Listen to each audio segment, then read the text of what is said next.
This is a map of the area around the Lukeville border crossing and the Organ Pipe Cactus National Monument. To the east is the Tohono O'odham Indian Reservation.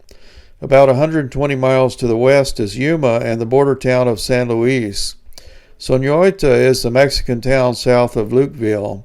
According to my understanding at this time, 5 miles of 30-foot high bollard fence is being built on the east side of Lukeville.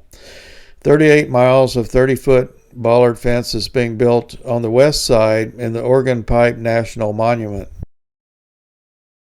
This is how the border looks driving on Mexican Highway 2 from San Luis towards Lukeville, looking towards the Organ Pipe Monument on the other side of the border. The white posts are the Mexican barbed wire fence intended just to keep cattle off the highway. The border fence is behind that. It's made of short steel posts with a train rail welded between the posts.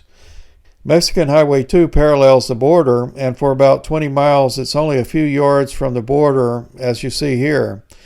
Of course, this barrier was only designed to stop vehicles from crossing, not illegal crossers on foot. Looking at Google Earth, it appears that this kind of barrier runs all the way out 38 miles from the border crossing towards the Cabeza Prieta Wilderness. The wilderness also has a gap about 50 miles long that is not yet scheduled for a new fence. There are signs of people crossing.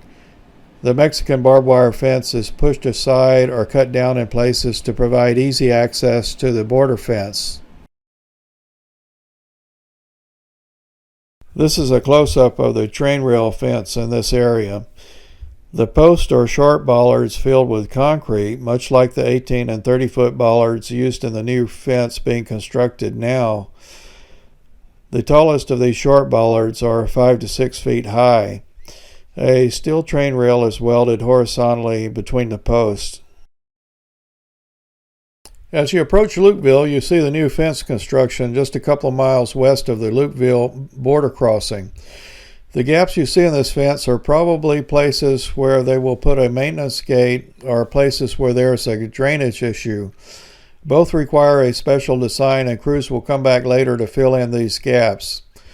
The ridge ahead of us is called Monument Ridge because there's a white concrete border monument on top of the ridge. Going up that ridge, there used to be a steel screen fence which has already been torn down to get ready for the new construction. The next image will be from the other side of Monument Ridge. Now we're on the outskirts of the Mexican town of Coyote, looking towards Monument Ridge from the east. This is the old metal screen that they have had in the past, running for a couple of miles on either side of the border crossing. The old fence is about 15 feet high. This fence used to run to the other side of Monument Ridge. You can see on the ridge that they are in the process of tearing this fence down for replacement. This is a view of the fence in the other direction, looking towards the Lukeville border crossing to the east of this spot. Here's a view towards the north of Coyote, a town of about 12,000 inhabitants. Smuggling is no doubt a major business here. I'm standing on the tallest hill in town.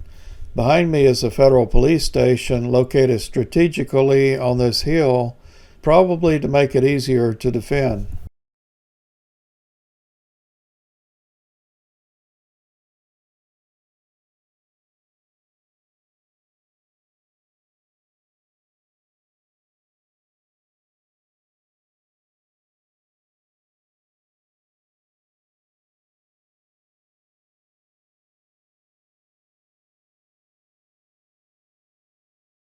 I saw at least 4 of these stores that sell gear to the legal border crossers.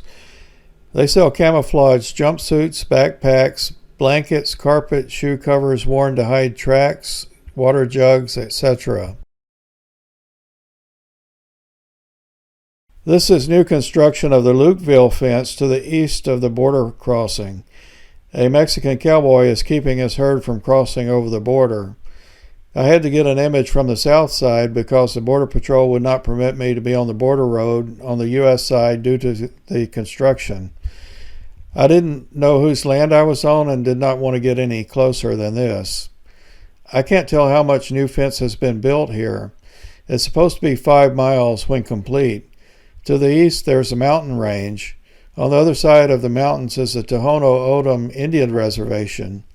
At this time, to the east of the new fence, when it's completed, there will still be nearly 80 miles of only vehicle barrier, almost all the way to the next border crossing at Sasabe.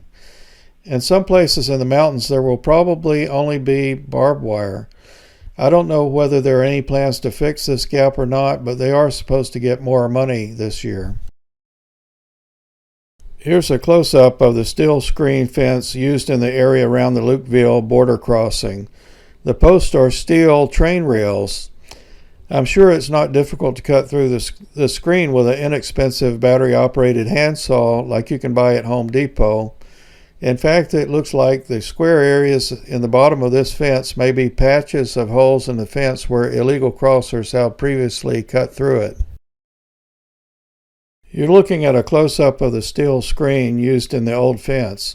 When this old fence was built, no doubt they didn't have battery-operated handsaws that you can buy for about $100 now that can slice right through steel.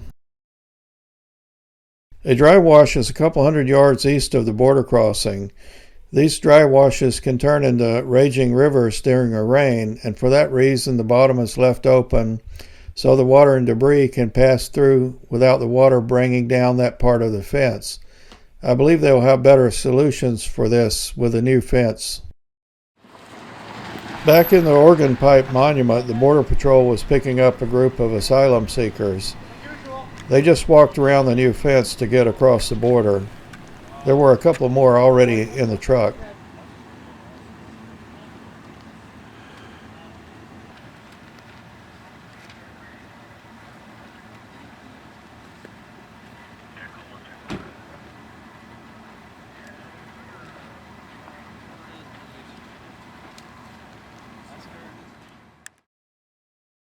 This is another image from the U.S. side in the Organ Pipe Monument looking into Mexico.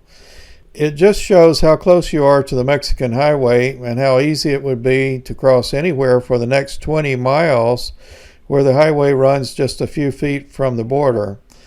Yet some say the border is secure, the old fence is good and doesn't really need to be replaced, that the new 30-foot fence is just a minor upgrade.